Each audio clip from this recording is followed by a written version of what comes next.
Hello everyone, welcome to learning classes. Today's topic is most useful phrases. आज मैं आपके लिए बहुत ही अच्छा टॉपिक लेकर आई हूँ। ऐसे फ्रेजेस, ऐसी चीज़ें जो आप बिल्कुल अपनी डेली लाइफ में बोलते हैं और अपनी यूज़ करते हैं, बट हमें कई बार इनका पता नहीं होता कि हमें कैसे इन्हें यूज़ करना है। तो आज हम इस वीडियो में जानने समझने जाएंगे कि हम अपनी जो वोकैबलरी प्रैक्टिस है उसको कैसे इंक्रीज़ करें, कैसे इन फ्रेजेस को यूज़ करें जिससे कि हम अपनी इंग्लिश और अपनी जो डेली जो भी बोलचाल है उसको अट्रैक्टिव वे से सबके आगे प्रेजेंट कर सकें। ठीक है फ्रेंड्स, जैसे कि देखिए बहुत सारे ऐसे फ्रेजेस हमारे पास होते हैं जो हम यूज़ करते हैं या हम सुनते हैं और उन्हें हमें कैसे अप्लाई करना है वो नहीं आता। तो आज की वीडियो में आप सीखेंगे कि हम इन्हें कैसे अप्लाई करें। देखिए जैसे कि मान लीजिए आपका फ्रेंड है, वो आपसे कहता है कि आज तो मैं बहुत बिज़ी था, तो आप कहते हो हाँ भाई मैं भी तो बहुत बिज़ी था। तो इसको हम कैसे कहेंगे या हम कैसे कहते हैं? अगर वो कह रहा है कि आई एम बिज़ी, तो आप क्या कहेंगे? सो एम आई। तो ये एक तरह का फ्रेज़ है जो कि हम डेली की लाइफ में यूज़ करते हैं। ठीक है, और अगर नहीं करते तो इस वीडियो के थ्रू आप इन फ्रेजेस के बारे में जानेंगे और उसके बाद आप इन्हें अपनी डेली लाइफ में ज़रूर अप्लाई करिएगा फ्रेंड्स। फ्रेजेस से रिलेटेड और भी वीडियोस चैनल पे अवेलेबल हैं, अगर आप चाहें तो लिंक आपको डिस्क्रिप्शन में मिल जाएगा, आप जाके एक बार विज़िट कर सकते हैं। देखिए, एक तो ये हो गया कि सो एम आई। ठीक है, इस तरह से बहुत सारी चीज़ें होती हैं जो हम डेली लाइफ में बोलते हैं और उन्हें हमें यूज़ करना है। ठीक, जैसे कि मैं कहती हूँ बिलीव मी, मेरा विश्वास करो कि मैं सही बोल रही हूँ, या मेरा विश्वास करो कि वो ऐसा था या वो ऐसा नहीं था।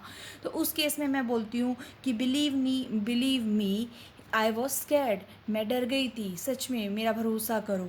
या प्लीज़ बिलीव मी, ठीक है, आई एम इनोसेंट, मैं इनोसेंट हूँ, मेरा विश्वास करो। तो इस तरह के छोटे छोटे फ्रेजेस होते हैं जो हम अपनी डेली लाइफ में यूज़ करते हैं। तो उन्हीं से रिलेटेड ये वीडियो है जो कि अब हम स्टार्ट करने वाले हैं। चलिए, तो कुछ एक एग्जांपल्स थे, अब हम इन एग्जांपल्स कुछ और एग्जांपल्स हैं जिनके थ्रू हम इनसे स्टार्ट करेंगे। फर्स्ट देखिए, first is why so blue. हम बहुत बार बोलते हैं why so blue. Why so blue का मतलब होता है कि इतने उदास क्यों हूँ, वाई सो ब्लू, आप इतना उदास क्यों फील कर रहे हो। ठीक है, तो उस केस में अगर हमें किसी से पूछना है, कोई उदास है उससे पूछना है, तो भी हम कह सकते हैं। ठीक है ना, तो हम कहेंगे, एग्जाम्पल देखें, वाई सो ब्लू, तुम इतने उदास क्यों हो, इज़ एवरीथिंग ओके, क्या सब कुछ ठीक है। तो उस केस में आप बोल सकते हैं वाई सो ब्लू, या कोई उदास होगा तो उस केस में। ठीक है, next is you seem a bit sad, तुम थोड़ा सैड दिख रहे हो, दुखी लग रहे हो, वाई सो ब्लू, इतने उदास क्यों बैठे हो। ठीक है ना, तो इस केस में आप वाई सो ब्लू यूज़ करेंगे। जहाँ पे आप किसी से उसके उदासी के विषय में पूछ रहे हैं तो आप पूछेंगे वाई सो ब्लू फ्रेज़ का, और अपना सेंटेंस ऐड ऑन करके उससे अपनी बात पूछेंगे। ठीक है friends. Second is and what not. And what not का मतलब होता है और क्या नहीं, और क्या नहीं। जैसे छोटे बच्चे होते हैं ना, तो अगर आप उन्हें अपने साथ मार्केट ले गए तो वो टॉयज़ भी लेंगे, चॉकलेट्स भी लेंगे, और क्या क्या चीज़ें होंगी जो वो नहीं लेंगे। तो उससे रिलेटेड आप यहाँ पे यूज़ कर सकते हैं कि children love to have toys, chocolates and what not, और उन्हें क्या नहीं चाहिए, टॉयज़ चाहिए, चॉकलेट चाहिए, क्या नहीं चाहिए। या किसी और को भी हम जब ये लाइन यूज़ करते हैं ना कि उसे तो ये भी चाहिए, या उसे तो ये भी पता है, वो भी पता है, और क्या नहीं पता, तो हम कहते हैं एंड वॉट नॉट। क्या बोलेंगे? And what not. बी देखिए, this book talks about politics and what not, ये बुक्स हमें पॉलिटिक्स के बारे में बताती है और क्या नहीं बताती है। ठीक है, तो उस केस में आप कहेंगे and what not. Third is all of sudden. All of sudden हम कई बार यूज़ करते हैं जिसका मीनिंग होता है अचानक से, कोई चीज़ अचानक से हो जाती है तो हम कहते हैं ऑल ऑफ सडन। ठीक है, जैसे कि फर्स्ट एग्जांपल देखें, हम कहते हैं all of sudden the lights went out, एकदम से अचानक से लाइट चली गई। ठीक है।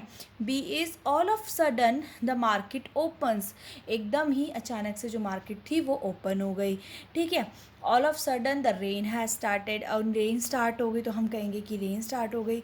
तो इसके तरह से आप ऑल ऑफ सडन का कई बार यूज़ करते हैं, अचानक से जहाँ आपको बात बतानी है तो वहाँ पे, ठीक है। Fourth is to beat the air. To beat the air का मतलब होता है बेकार की कोशिश करना। बीट द एयर, एयर को बीट नहीं कर सकते ना हम, उसी तरह से ए बेकार की कोशिश करना जहाँ पे हम कहना चाहते हैं तो उसमें हम फ्रेज़ यूज़ करते हैं टू बीट द एयर, ठीक है। जैसे you are just beating the air if you want to turn her into a good girl.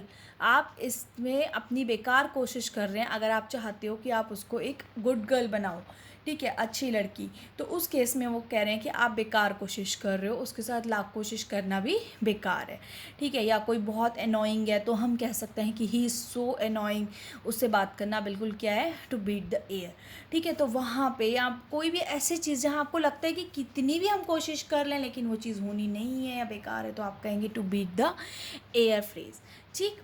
Fifth is 24/7। 24/7 phrase हम यूज़ करते हैं कई बार उन चीज़ों के लिए या फिर उन चीज़ों से रिलेटेड जो कि हमेशा खुली रहती है, जो कि 24/7 मतलब 24 घंटे सातों दिन काम होता रहता है, या वो खुली रहती है, या वो जो भी कार्य से रिलेटेड अपना है वो करता रहता है, तो उस केस में हम कहते हैं 24/7 ओपन है, ठीक है। जैसे कई शॉप्स के बाहर लिखा होता है, कई केमिस्ट शॉप्स होती हैं उनके बाहर लिखा होता है, कई बार कई स्टोर्स भी होते हैं वो भी 24/7 ओपन रहते हैं, तो वहाँ पे लिखा होता है कि दिस स्टोर इज़ ओपन 24/7, यानी कि 24 घंटे सातों दिन ये खुला हुआ है, ठीक है ना, यानी कि हमेशा खुला है। Next is mothers always work 24/7। Yes, एक मदर जो होती है उसकी एज अ मदर ड्यूटी हमेशा कभी भी ख़त्म नहीं होती, सुबह से लेकर रात तक, रात में भी जो भी ड्यूटी बच्चे की है या फैमिली की है तो वो रहती है। तो मदर्स जो होती हैं दे आर ऑलवेज 24/7, तो ये आप लिख सकते हैं, ठीक है। इस तरह से कई शॉप्स हैं, स्टोर्स हैं, डॉक्टर्स हैं, नर्सेज हैं, तो उनकी ड्यूटी रहती है, तो उनके रिलेटेड भी हम 24/7 कह सकते हैं कि भाई वो हमेशा अपने काम पे रहते हैं 24/7, इस तरह से, ठीक है friends. Six is you bat.